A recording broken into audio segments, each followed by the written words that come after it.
भगवान शिव से विलग होकर अपने शरीर को भस्म किया, हिमालय के यहां जाकर के पार्वती जी के रूप में प्रकट हुए। हिमालय पुत्री पार्वती बाल्यावस्था से ही निरंतर ध्यानस्थ रहना शिव अनुराग में। जब किशोर अवस्था हुई, किसी से कोई संभाषण नहीं करती थी माता जी, हर समय भगवान शिव के ध्यान में निमग्न रहना, कठोर तप करना शुरू कर दिया। जो बिल्व पत्र सूख कर गिर जाते थे, माता जी उसको अपने मुख में रख करके पा लेती। एक बिल्व पत्र, अपर्णा, शरीर सूखने लगा। माता जी का नाम अपर्णा। भारी तपस्या। भगवान शंकर को एकदम बोध हुआ कि सती का जन्म पार्वती के रूप में हिमालय के यहां हो चुका है और वो हमारे लिए कठिन तपस्या कर रही है। तो सप्त ऋषियों को बुलाया और उनसे कहा कि जाओ इनके प्रेम की परीक्षा लो। जानते हैं, सब कुछ जानते हुए भी ये होता है। जैसे लोग कहते हैं भगवान जानते हैं अपने भक्त को, तो परीक्षा क्यों लेते हैं? तो पढ़ाया तो टीचर ने ही है, तो सालाना परीक्षा तो होगी ही कि तुम क्या पढ़े हो। ऐसे ही तुम्हारे प्रेम की परीक्षा होगी। तुम हरि को चाहते हो या हरि की रची हुई माया को? हरि की हुई रची हुई माया में आकर्षित हो गए तो जीरो आ जाएगा। वो हरि की तरफ देखते रहे, माया से बच गए तो नंबर आ जाएंगे। 100 के 100 आते हैं, यहाँ 98-96 नहीं आते। 2 ही चैप्टर हैं, हरि पसंद कर रहे हो या हरि की माया। हर भक्त के सामने आता है तो प्रायः लड्डू ही खाने को मिलता है। बचता वही है जो मामे वे प्रपद्यन्ते माया में ताम तरंति थे, केवल हरि। पार्वती पहि जाई तुम प्रेम परीक्षा लेहु, गिरिहि पेरि पठयहु भवन दूरी करेहु संदेहु। हे सप्तऋषियों, जाओ, हमारी आज्ञा है। पार्वती की प्रेम की परीक्षा लो, यदि पास हो जाएं तो उनको तपस्या से निवृत्त करो। बोलो महादेव जी प्राप्त हो जाएंगे। जाओ भवन को चली जाओ, तपस्या की आवश्यकता नहीं। ऋषियों ने जाकर के पार्वती जी को देखा, मानो मूर्तिमान तपस्या विराजमान हो, अस्थिमात्र हुए रहे शरीर, सूखे पत्ते बिल्व के। मुनि बोले, हिमांचल नंदिनी, इतना कठोर क्या प्राप्त करना चाहती हो? किसकी आराधना कर रहे हो? तुम्हारा लक्ष्य क्या है? यदि हम सुनने के अधिकारी हों तो आप कृपा करके बता सकती हैं। पार्वती जी ने कहा, मन बड़ा सकुचाता है आपसे ये बताने में। आप लोग कहीं मेरी हंसी ना उड़ा दें जो मेरा लक्ष्य है। मैंने भी बहुत सिखाने की कोशिश की, लेकिन मेरा मन नहीं मान रहा, हठ पकड़ लिया है। क्योंकि मेरे गुरुदेव ने मुझे जो आकर के बचपन में बता दिया, मैं वही हृदय से स्वीकार कर ली। मनु हठ परा सुनई न सिखावा, चहत बारी पर भीति उठावा। नारद कहा सत्य सोई जाना, बिनु पंखन हम चाहि उड़ाना। मुनियों, वैसे आप भी हंस दोगे। ऐसा लगता है जैसे हम भारी प्रबल धारा में बालू का बांध बनाना चाहती हैं।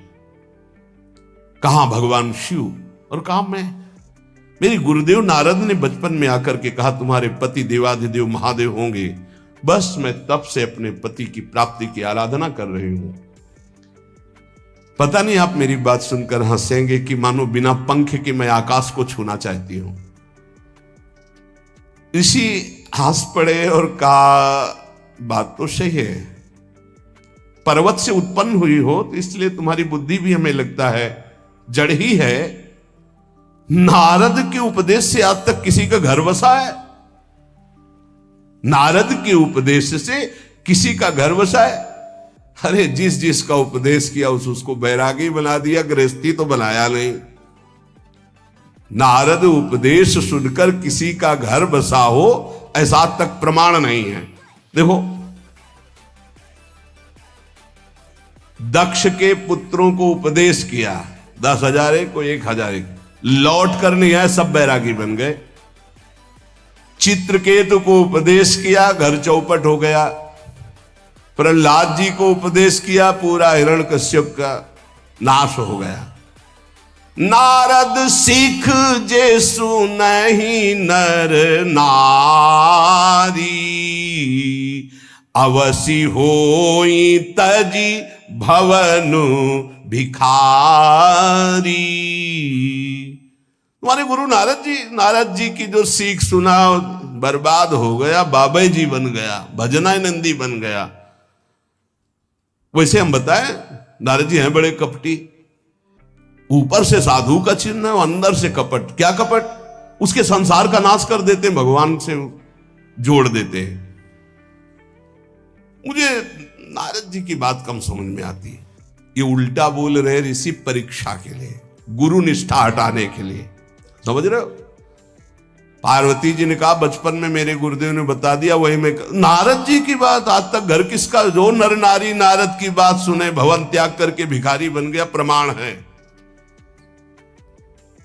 उनके वचनों पर तुम विश्वास मान रही हो। महादेव जी को पति निर्गुण नीलाज कुबेश कपाली, अकुल अगेह दिगंबर ब्याली। नारद जी ने तुम्हें भगवान शिव को पति बिल्कुल निर्गुण समझो। निर्गुण को बता, दूसरा भी अर्थ होता है और एक अर्थ होता है कि कोई गुण नहीं। नीलाज, नंगे धड़ंगे घूमते कभी कभी। दिगंबर, कोई लज्जा नहीं। कुबेश, भाई सुंदर मुकुट लगाए हो, पोशाक पहने हो, नहीं, चिता की भस्म लगाए, मुंडों की माला पहने, बहुत बाघंबर डाल लिया, ये कुबेश है। कपाली, मनुष्य के मुंडों की माला। अकुल, आज तक कोई पता नहीं लगा कि किस कुल के हैं महादेव जी, क्योंकि सब कुलों के मूल है, मूल का मूल वही है, उनके मूल कोई है नहीं। आगे एक दीवाल नहीं है, 60,000 योजन का एक बरगद का पेड़ है, उसी के नीचे रहते। 60,000 योजन, 1 योजन 4 कोस, 1 कोस 3 किलोमीटर। कितना बड़ा वटवृक्ष? कैलाश में एक वटवृक्ष जिसके नीचे रहते 60,000 योजन का। 6 ऋतुएं शोभा देती उसी वटवृक्ष के। और कोई घर तो है नहीं महादेव जी के। और आभूषण भूल मत करना, बड़े बड़े विषैले सांपों का आभूषण कोई सोना चांदी नहीं पहनते महादेव जी। हमें लगता है ऐसा दूल्हा के लिए ऐसा तप। नारद जी ने ठग लिया तुम्हें, पागल बना दिया तुम्हें। देवाधिदेव महादेव के सुनो, इन्हीं ने शिक्षा दी थी सती को। ऐसे बौरे पति मिले, आग में जाके शरीर भस्म करना पड़ा। इसलिए हम तुम्हें बता रहे हैं कि बहुत सुंदर दूल्हा हम देख के आए हैं। हम जान गए थे कि तुम तपस्या कर रही हो। हरि का नाम सुना? बैकुंठ में रहते हैं, बहुत सुंदर हरि है। यदि उनका आप वर्ण कर ले तो सुखी हो जाएंगे। बैकुंठ राजधानी, अब आभूषण उनके क्या कहना, पार्षद सही। ऐसे शिव जो चिता की राख लगाते हैं, सांपों की माला पहनते, मुंडों की माला, सांप का जनेऊ, बाघंबर, हमें तो पसंद नहीं आए। और हमारी बात मान लो, ऐसे के पास स्त्रियां टिक नहीं सकती जिनके घर नहीं, आभूषण नहीं, धन नहीं, कोई भोग सामग्री नहीं, उदासीन, उनको किसी से मतलब नहीं। तो सुनो, हमारा विचार स्वीकार कर लो। अति सुंदर सुचि सुखद सुशीला, गावहि वेद जासु जस लीला, असबरु तुम्हि मिलावब आनी। बहुत सुंदर त्रिभुवनपति, बड़े सुशील, गुणवान, जिनका यश वेद गाते गाते अघाते नहीं है, कोई दोष नहीं, सद्गुणों के समुद्र, लक्ष्मीपति वैकुंठाधिपति। तुम्हें कुछ नहीं करना, हां बोलो, वो आएंगे, गरुड़ पे बैठाल के ले जाएंगे, तपस्या करने की जरूरत नहीं। पार्वती जी बहुत हंसी, सुनति बिहसी कहा वचन भगवान। अच्छा अच्छा अच्छा, आपने ठीक कहा कि पर्वत से हमारा प्रादुर्भाव हुआ है, इसलिए आपको यह भी पता होगा कि पर्वत बहुत हठीला होता है, जहां डटा है वहीं डटा रह सकता है। सुनो, पर्वत से सोना भी उत्पन्न होता है, जो आग में जलाने पर भी अपना तेज बढ़ाता है, घटाता नहीं। तुम मेरे गुरुदेव के प्रति ऐसा बोले कि वो जिसको उपदेश करते हुए उसका घर उजड़ जाता है, तो बसो भवन उजरो नहीं डरो, पर नारद बचन न मैं परिहरऊं। अपने गुरुदेव के एक भी शब्द को मैं नहीं काट सकती, चाहे मेरा जीवन रहे या ना रहे। बसन हमारा और हमारा भवन, हमारा श्रृंगार, हमारा सर्वस्व, ये मिले या ना मिले, पर हमारे महादेव जी मुझे मिले। तुम आभूषणों की, वसन भूषण की बात कर रहे हो, ग्रह की बात कर रहे हो, पद की बात कर रहे हो। गुरु के बचन प्रतीति न जेहि, सपने हूं सुगम ना सुख सिद्धि तेहि। एक बात तुम्हें बता दूं सप्तऋषियों, जिसे अपने गुरुदेव के वचनों पर विश्वास नहीं, गुरुदेव का भरोसा नहीं, उसे कभी कोई सुख और सिद्धि कदा प्राप्त ही नहीं हो सकती। महादेव वो गुण भवन विष्णु सकल गुण धाम, जय कर मनुरम जाहि संते ही सन काम। आपने बताया कि महादेव में कोई गुण नहीं है और विष्णु समस्त सद्गुणों के धाम है, मैं मानती हूं, लेकिन मेरा मन महादेव जी से रम गया है। अब तो केवल महादेव जी, पहले मिलते हो सलाह करते तो तुम्हारी बात सुनती, अब तो गुरुदेव नारद जी ने जो उपदेश किया वही मैं करूंगी। अब मैं जन्म संभुहित हारा, को गुण दूषण करे विचारा। ये इष्ट निष्ठा होनी चाहिए। अब तो हमारा जन्म आराध्य देव के लिए, अब कौन गुण दोष का चिंतन करे।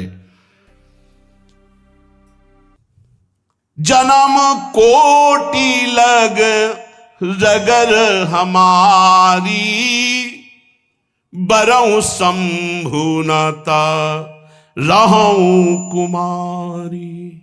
करोड़ जन्म लूंगी, अगर इस जन्म में महादेव जी ने मिले तो करोड़ जन्म लूंगी, हर जन्म तप करूंगी, पर हमारे प्रीतम होंगे महादेव, पति होंगे महादेव। तजऊ न नारद कर उपदेशु, आपु कहीं सत बार महेशु।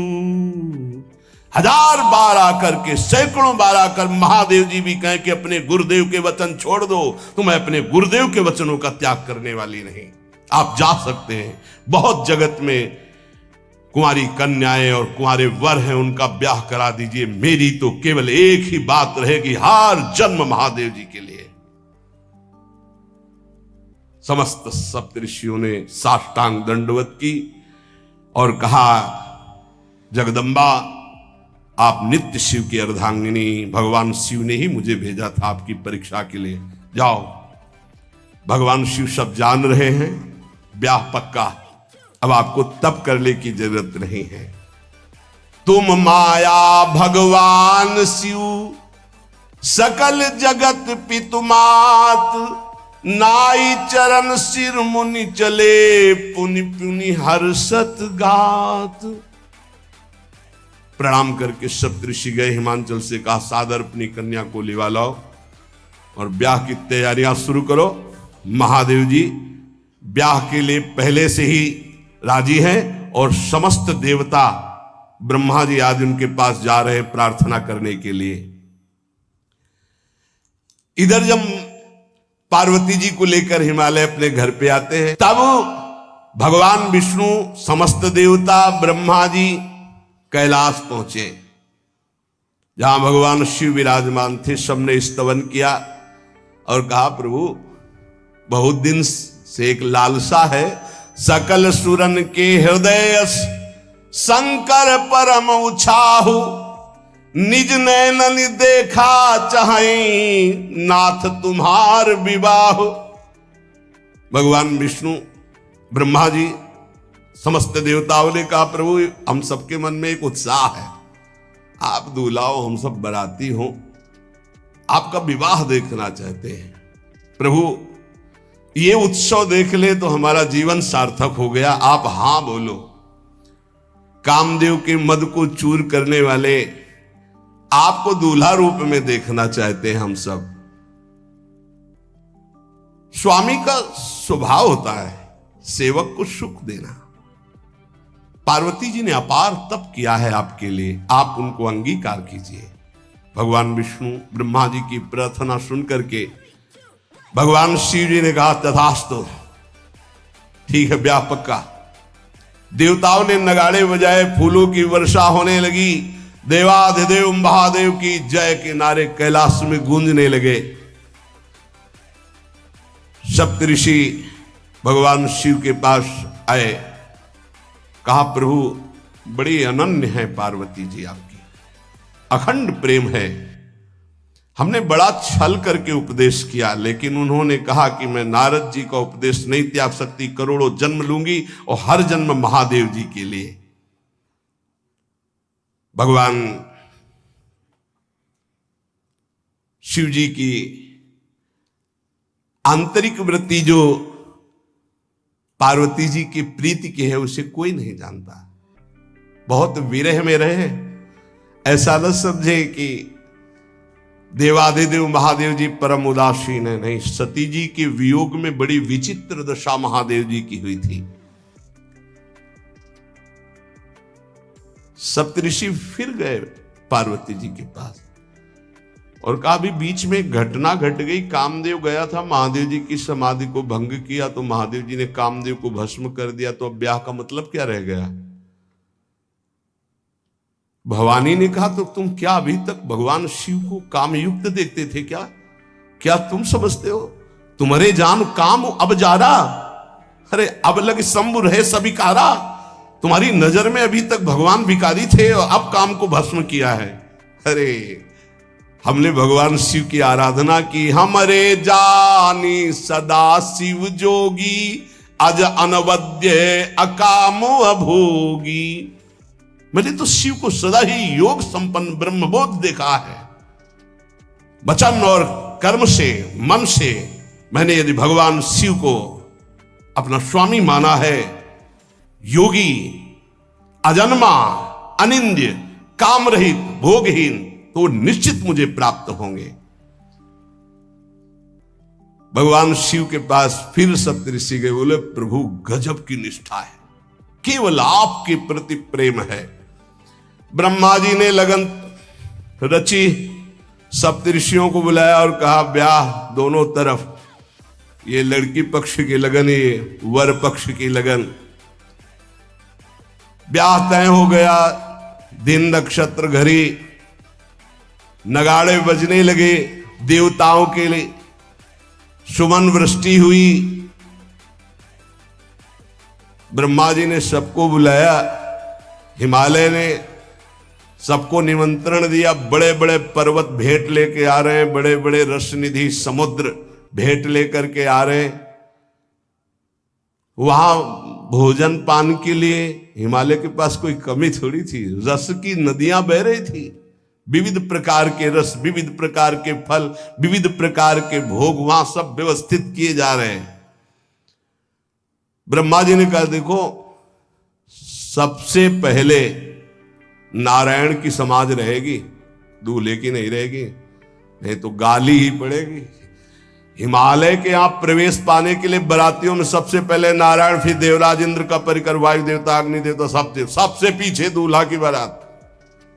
बात तय हो गई। ऐसे ऐसे सब लगे संवारन सकल सुर, वाहन विविध विमान, हो ही सगुन मंगल सुबद, करहीं अप्सरा गान।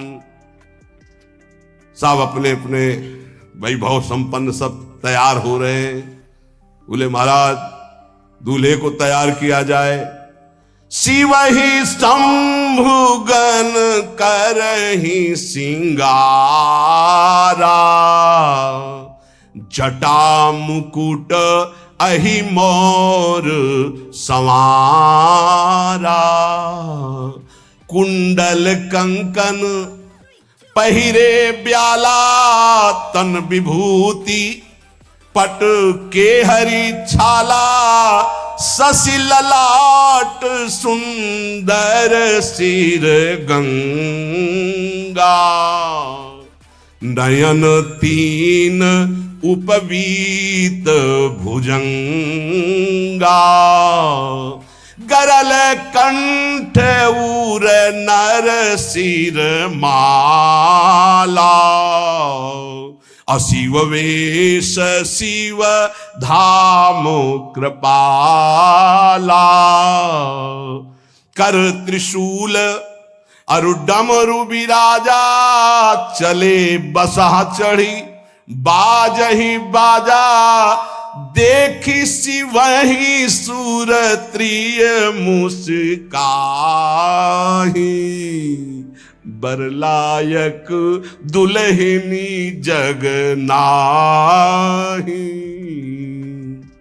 दूल्हे की तैयारी हो रही भाई। चिता की भस्म, चिता की भस्म। इसे पाउडर ले गए, पहले चिता की भस्म लगाई गई। अब जटाएं बांधी गई। जटाएं से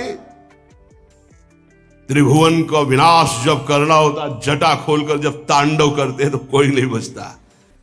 जटा कटा संभ्रमम भ्रमण निलंप निर्झरी, बिलोलवी चिवल्लरी विराजमान मूर्धनि। धगत धगत धगत जो ललाट पट्ट पावके। तीसरा नेत्र मानव विश्व का विनाश करने के लिए उसे पटबंद किए हुए विशाल जटाएं। जटा का तो मुकुट सवारा गया। अब जटा बंध है का ऐसे सांप, ये मुकुट सांप। और कुंडल करिया और भूरी भी थी। हाँ, सोने चांदी के लिए डंक मार दे तो बेहोश हो जाओ ऐसे। पहिरे ब्याला, बाजूबंद छोटे फण वाले है। कोई पनिहा, कोई दुमहा ऐसे। और ऐसे जनेऊ वासुकी नाग, गले के माला भगवान का विभूत, ऐसा स्वरूप है। और शेर की छाल नीचे। शशि ललाट, द्वितीया का चंद्र, शशि ललाट, ये मुकुट द्वितीय का चंद्रमा। सुंदर सिर गंगा, भगवती गंगा। फवारे ले उठते जटा के बीच से गंगा जी। नयन तीन, माथे वाला बंद है, दो खुले हैं। उपवीत भुजंगा, जनेऊ वासुकी नाग। गरल कंठ, नीलकंठ विष यहां रोके हुए। और मुंडों की माला, हाथ में त्रिशूल, डमरू बंधा हुआ। नंदकेश्वर पे सवार। बोले ऐसे दूल्हा के लिए दुल्हन तो त्रिभुवन में नहीं मिलेगी। ऐसा दूल्हा दुल्हन का मिलेगी। अच्छा, दूल्हा सज गया। ब्रह्मा जी ने देखा, बोले महाराज आगे आपकी सवारी। नारायण भगवान उनके चतुर्भुज पार्षद, शोभा सुगंध सौरभ। आगे गरुण पे सवार, पीछे हंस पे सवार ब्रह्मा जी अपना परिकर। देवराज इंद्र, भगवान विष्णु जी दूल्हे की तरफ देखे। बोले महाराज विष्णु कहा अस बिहस तब बोल सकल दिशराज। बिलग बिलग होई चलो सब निज निज सहित समाज।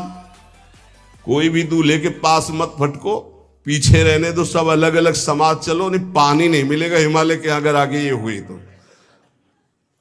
अब तो वर अनुहारी बरात न भाई, हंसी करहियो पर पुरजाई। नारायण ने कहा कि दूल्हा के अनुरूप ही हम सब बराती नहीं भैया, दूल्हा सबसे पीछे, सब बराती क्रम से पहले हम, फिर ब्रह्मा जी, फिर देवराज इंद्र, से सब। भगवान शिव ने कहा तुम अपने पार्षद सब लिए हो, तो हम बुलाते हैं। श्रृंगी निकाली, जे ही बजाया तो भगवान शिव के पार्षद आ गए। शिव अनुशासन सुनि सब आए, प्रभुपद जलज शीस तिन, जय हो महाराज की आज्ञा करो। अरे बोले विवाह हमारा बहुत दिलों से आओ। घुचप्पा जैसे देखो ना, अगिया बैताल। हाँ अब कैसे शिव के बराती हैं, जरा ये आगे पार्टी तो निकल गई बंदनी। ये जो भगवान शिव ने बुलाया बरातियों को, अपने साथियों को मुखहीन विपुल मुख काहू, बिनु पद कर को बहुपद बाहू, विपुल नयन को नयन विहीना, रिष्ट पुष्ट को अति तन खीना। किसी के एक को मुख नहीं, केवल मांसई का पिंड है, और किसी के पूरे शरीर में मुख ही मुख है। किसी के एक भी हाथ पैर नहीं है, लुढ़कता चल रहा है, और किसी के बहुत से हाथ पैर हैं। किसी के नेत्र नहीं है, किसी के बहुत नेत्र हैं, बड़ा विचित्र। किसी के हड्डी हड्डी है, तो कोई बहुत मोटा है, कोई बहुत पतला है। तनखीन को अति पीन, पावन को अपावन, गति धरे भूषण कराल, कपाल कर सब सद्य सोनित तन भरे। खरस्वान सुअर सुकाल, मुख गन भेष अगणित को गने, बहु जिनस प्रेत पिशाच जोगी, जमात बरनत नहीं बने। पिशाचिनी खून लपेटे नाच रहे, भगवान शिव का विवाह। और भूत और किसी के सुअर के मुंह, किसी के कुत्ता के मुंह, किसी के गधा के मुंह, बड़ा विचित्र भेष भगवान के शिव के पास। नाचहि गावे गीत, कौन अप्सरा गंधर्व नहीं, परम तरंगी भूत हो, ऐसे बच रहा है। ये गान हो रहा है, हड्डी हड्डी है भूत की, भगवान शिव के सामने नाच रहा है, गा रहा। कैसा शोभा होगी, खून लपेटे पिशाचिनी, अगिया बैताल, रोड लाइट, अगिया बैताल, भगवान शिव की बारात।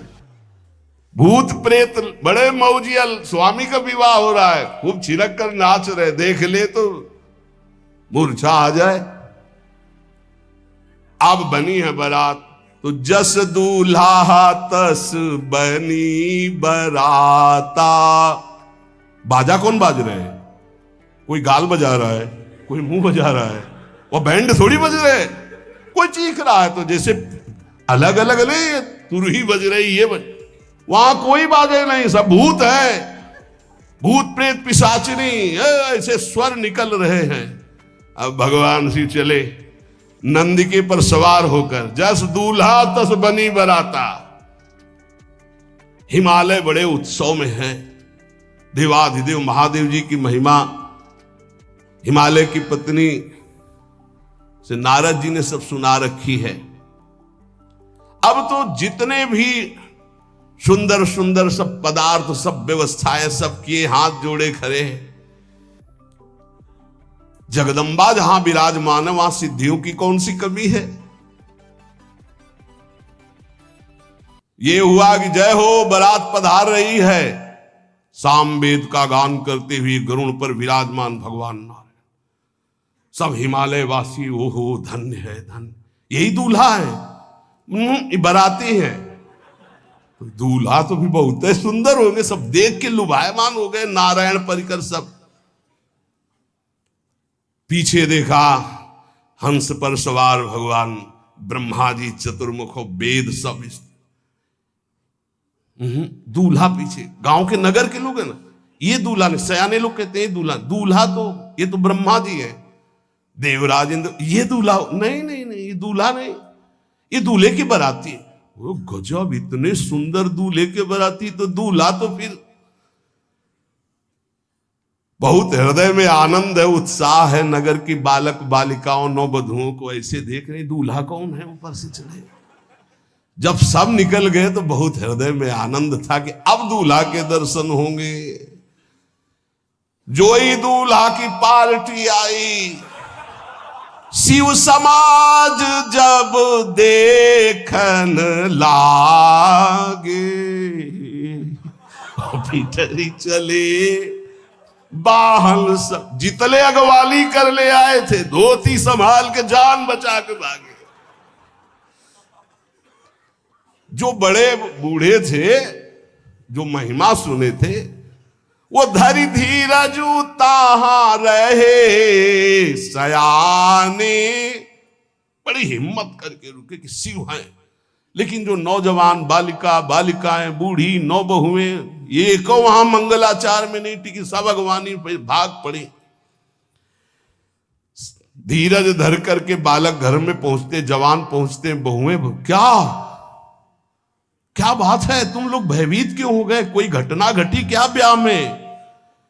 कहीं काह कही जाई न बाता, ये जमकर धार की धो बरियाता। बारात है, यमराज की पूरी सेना आ गई है। भैया दूल्हा देखा कैसा? बोले बरु बौराह बस असवारा, ब्याल कपाल विभूषण छारा। देखा है दूल्हा? बरु बौराह, बावरा है।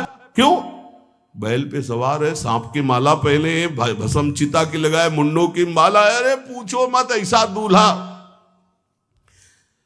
दूल्हे के शरीर तन छार ब्याल कपाल भूषण नगन जटिल भयंकरा, संगभूत प्रेत पिशाच जोगिल बिकट मुख रजनी चरा। जी के लौट के बता रहे, भाग्य मनाओ, जो जियत रहा है बारात देखत, पुण्य बढ़ते ही कर सही। जिंदा लौट आए, बड़े पुण्य समझो। जो बारात देख ले वो जिंदा रह जाए, बड़े भाग्य तिनके। देखी सो उमा विवाह घर घर बात सब लरिकन। सबने कहा कि अगर दूल्हा को बाराती को देख के जिंदा रह जाए तो विवाह देख पावेगा, मतलब जिंदा नहीं रहेगा। जो बड़े बुजुर्ग थे वो समझा रहे, देखो भगवान शिव हैं, ये उनकी समाज है। सबको वास दिलाया गया। अब आरती करने के लिए, सुमंगल गाने के लिए नवीन नवीन स्त्रियां पार्वती जी की माता के साथ आ रही हैं। मैना सोने की थाल है, बड़ा आनंद है। दूल्हा का प्रथम दर्शन और आरती लेके जे भी देखा दूल्हा को, यही दूल्हा है। हां, भारी रोष पैदा हुआ कि नारद जी ने बर्बाद कर दिया हमारा घर। हमारी बिटिया सूखे पत्ते खा के इसके लिए भजन करती रही। मैना जी ने पीछे मुड़ के देखा, एक भी नहीं स्त्री थी, अकेले थाली लिए खड़ी थी। लौट के आई, उन्होंने कहा कि सब भाग्यों पड़ी। बोले प्राण बचाए, ऐसे ऐसे करिया फुसकार रहे थे। कोई थाली पटक दी, आरती की गई। पार्वती जी को गोद में बैठाला और रोने लगी। बिटिया ऐसे के लिए भजन किए हो, ऐसे के लिए तपस्या किए हो? आंसू भर के कहा कि विधाता की बुद्धि मारी गई।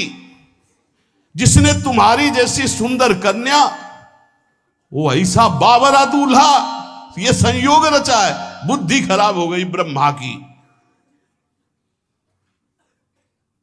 कसकीन बरु बौराह विद जय तुम्हें सुंदरता। त्रिपुर सुंदरी भगवती पार्वती जी अरे जो फल लगना चाहिए कल्प तरु में वो बमूर में लग रहा है। ये आज वही दिल उत्सव, ब्याह का उत्सव भगवान शिव। अच्छा तो मेरा निर्णय सुन लिया जाए मैना जी का, अगर मेरी बात नहीं मानी गई तो हिमालय के शिखर से अपनी बेटी को लेकर गिर के आत्महत्या कर लूंगी, ब्याह नहीं होने दूंगी, फाइनल। तुम सहित गिरते गिरो पावक जरो, आग में जल जाऊंगी अपनी बेटी को लेके, समुद्र में डूब जाऊंगी, लेकिन ऐसे बोरे बोरा जो ये बर है इसके साथ ब्याह नहीं होने दूंगी, पक्का। सब रोने लगी मैना जी का आदेश सुनकर। मैना जी कहती, हाय मैंने नारद जी का क्या बिगाड़ा था, नारद कर में काह बिगाड़ा, भवन मोर जिन बसत उजारा। कितना बढ़िया सब चल रहा था, बेटी को उपदेश किया कि वर तुम्हारे शिव देवाधिदेव महादेव, बर्बाद कर दिया सब। ऐसा दूल्हा, सच्ची मैं ठगी गई नारद जी के द्वारा, पर अब अपना घर बर्बाद नहीं होने दूंगी। क्या जाने नारद जी बेटी का प्रेम क्या होता है, बांझ कभी प्रसव की पीड़ा जानती है, क्या जाने बाबा जी है हमारी बेटी हो ऐसा दूल्हा। जब देखा कि मां बहुत गुरुदेव को उल्टा सीधा बोल रही है तो उन्होंने कहा, माता विचार पूर्वक। जननी ही विकल विलो की भवानी, बोली जुत विवेक मृदुबानी। मां विचार पूर्वक, तुम क्यों ऐसा आलाप कर रही हो, अगर मेरे भाग्य में ऐसा पति लिखा है तो तुम टाल नहीं सकती। कर्म लिखा जो बाउर ना हो तो कत दोष लगाई काहो, तुम सन मिटे की विधि के अंका, व्यर्थ ले हो जन मातु कलंका। मां मेरे भाग्य में ऐसा ही लिखा है, आप व्यर्थ में क्यों रो रही। जब पार्वती जी की ऐसी करुण बात सुनी तो सब स्त्रियां रोने लगी, विधाता को दोष लगा रही। नारद जी के पास हिमालय गए, बोले हम तो संभाल लेंगे, घर में सब गड़बड़ हो गया। अरे इनको समझाते कि ठीक से आते, कैसे आए हैं ये, जैसे विनाश कर ले आए हो। अरे ब्याह कर ले आए, घर में सब बिगड़ गया, मैना बिखर गई, ब्याह बंद, अब नहीं होगा, संभालो जाके। नारद जी गए और जाकर के मैना को कहा, देखो ये इनका बाहरी रूप है, ये जो आपके यहां पार्वती के रूप में जन्मी, ये नित्य इनकी अर्धांगिनी सती है, जो यज्ञ भवन में शरीर छोड़ करके आपके यहां जन्मी, ये इनकी नित्य संगिनी है। आप ऐसा शोक मत कीजिए। नारद जी विविध प्रकार से माता को समझाया। इनके द्वारा एक भ्रम हो गया था तो इनको शरीर त्यागना आवश्यक हो गया। जब भगवान श्री राम सिया जी के लिए हे खग हे मृग हे मधुकर श्रेणी तुम देखी सीता मृग नैनी ऐसा पुकार रहे, तो भगवान शिव ने प्रणाम किया और सती जी के मन में संशय हुआ। सती जी ने सीता वेश धारण किया। जब भगवान शिव ने जाना तो उसी समय त्याग कर दिया था कि अर्धांगिनी रूप में अब कभी स्वीकार नहीं करो, क्योंकि पूज्य माता का रूप आपने धारण किया। तो मूल बात ये थी, इसीलिए योगाग्नि में जाकर शरीर को भस्म कर दिया और आपके यहाँ पार्वती जी के रूप में जन्मी है। जब नारद जी ने बताया कि आप बिल्कुल धैर्य रखिए, भगवान शिव का वैभव आपने देखा नहीं, ये इनका बाहरी रूप है, समझाया मैना को तसल्ली के। बोले अभी दूल्हा रूप आपको दिखाते हैं, आप चुप रहिए। तब मैना के हृदय में कुछ शांति हुई। जितने गांव के नगर के सब लोग थे सबको सूचना पहुंची, डरो मत, भगवान शिव है, ये लीला कर रहे हैं। अभी नारद जी गए और बोले विवाह करना है कि नहीं करना, शंकर जी से कहा। बोले आए इसीलिए, बोले ये सब बंद करो आप, ये रूप से विवाह होता है, वह हमारी सारी जो बिचौलिया में पीट रहे हैं हम, उधर जाओ तो उधर, ये रूप हटाओ। बोले कौन सा रूप धारण करें, दूल्हा रूप धारण करो।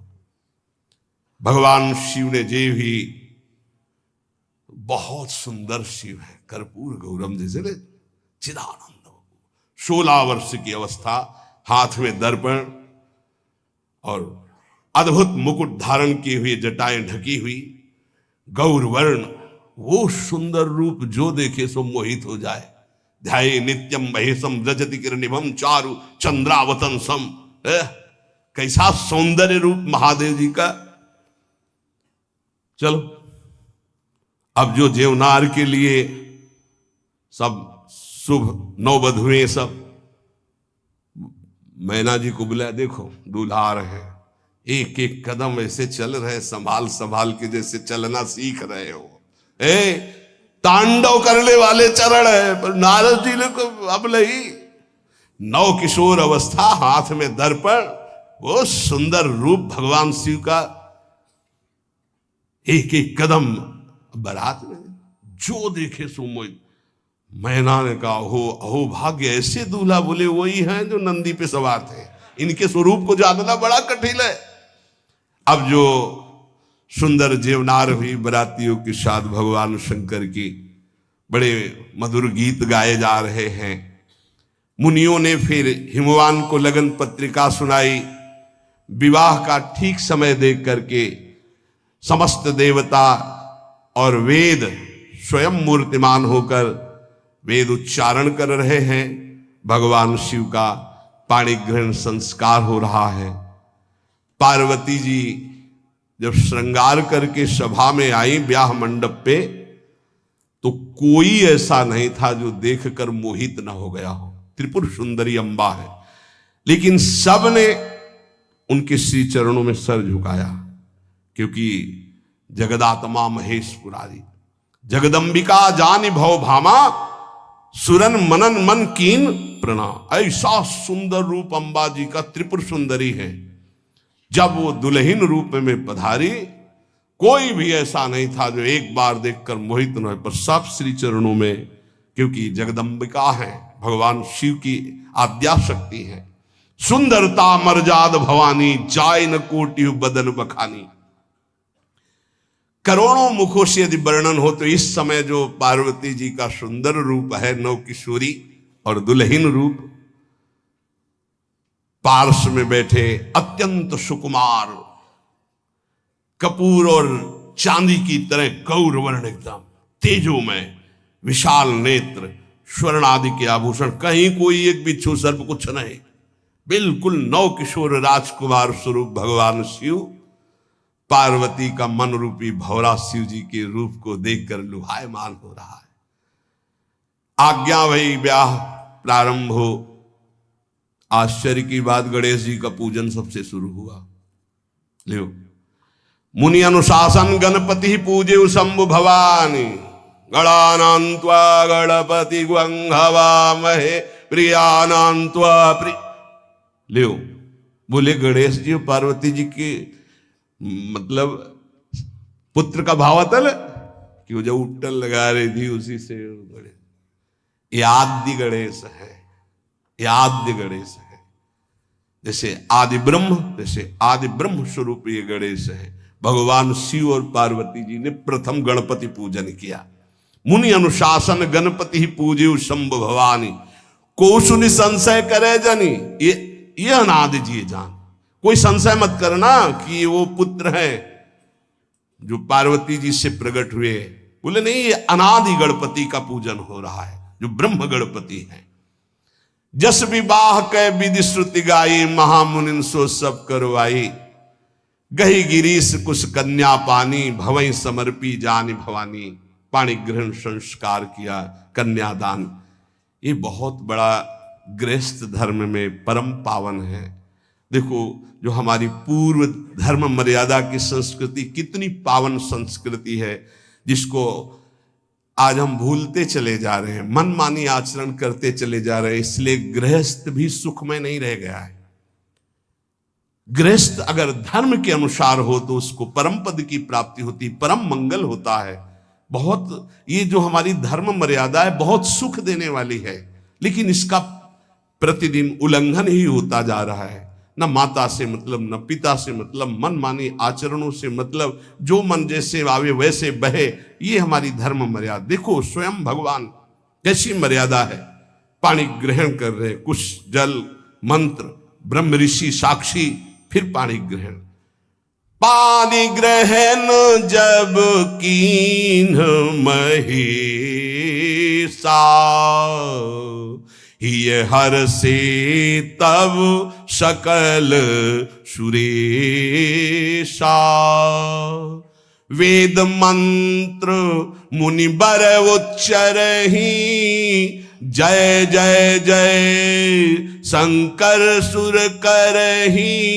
बाजहि बाजन विविध विधाना, सुमन वृष्टि नभ भय विधि नाना। जिस समय पाणी ग्रहण भगवान देवादिदेव महादेव रंबा पार्वती का हुआ, समस्त देवता मुनिगण वेद मंत्रोच्चारण करते हुए जय हो जय हो जय हो, विविध बाजे बज रहे, पुष्पों की वर्षा हो रही। हर गिरिजा कर भयउ विबाहु, सकल भुवन भरी रहा उछाहु। भगवान शिव और पार्वती जी का विवाह संपन्न हुआ। बहुत कुछ श्री चरणों में भेंट रख करके हिमांचल ने प्रार्थना की, प्रभु आप तो कृपा के समुद्र हैं, अगर मेरी पुत्री से कभी कोई गलती हो जाए तो क्षमा करना। नाथ मामम प्रांशम ग्रह किंकरी करेहु, क्षमेउ सकल अपराध हुई प्रसन्न वरुदेव। हे शिव, आपसे एक ही प्रार्थना है, मेरी पुत्री अबोध है, कभी कोई गलती कर दे तो हे नाथ मैं क्षमा चाहता हूं, मेरी पुत्री से कभी आप रुष्ट मत होना। बहुत प्रकार से भगवान शिव ने उनको आशीष दिया, ढांढस बंधाया। फिर भगवान शिव और उमा आनंद पूर्वक कैलाश पधारे। चरित सिंधु गिरजा रमन, वेद न पावहि पारू। बरने तुलसी दास किमि, अतिमति मंद गंवार। कह रहे भगवान शिव की महिमा को तो वेद नहीं पार पा सकते। गोस्वामी तुलसीदास जी कह रहे मैं भला उस महिमा को कैसे गा सकता हूं, मैं तो गवार बुद्धि का हूं। भगवान शिव और माता पार्वती जी आज भी अब भी कैलाश में विराजमान है। हर गिरजा विहार नित नयऊ, यही विधि विपुल काल चली गए हो। भगवान शिव और पार्वती का जो मंगल में विवाह सुनेगा, भगवान के चरणों में प्रीति, समस्त पापों का नाश होकर हृदय की निर्मलता, हरिहर में प्रीति निश्चित प्राप्त होती है। क्योंकि ये परम वैष्णवाचार, परम बोध संपन्न जगत गुरु भगवान शिव की लीला हृदय के अहंकार को मिटाती है। ये अहंकार के अधिष्ठात्र देवता है भगवान शिव, और जब तक अहंकार रहता है तो हरि के चरणों में या प्रियाजू के चरणों में प्रीति नहीं होती। सुनहु राम कर सहज स्वभाव, जन अभिमान न राखे काहू।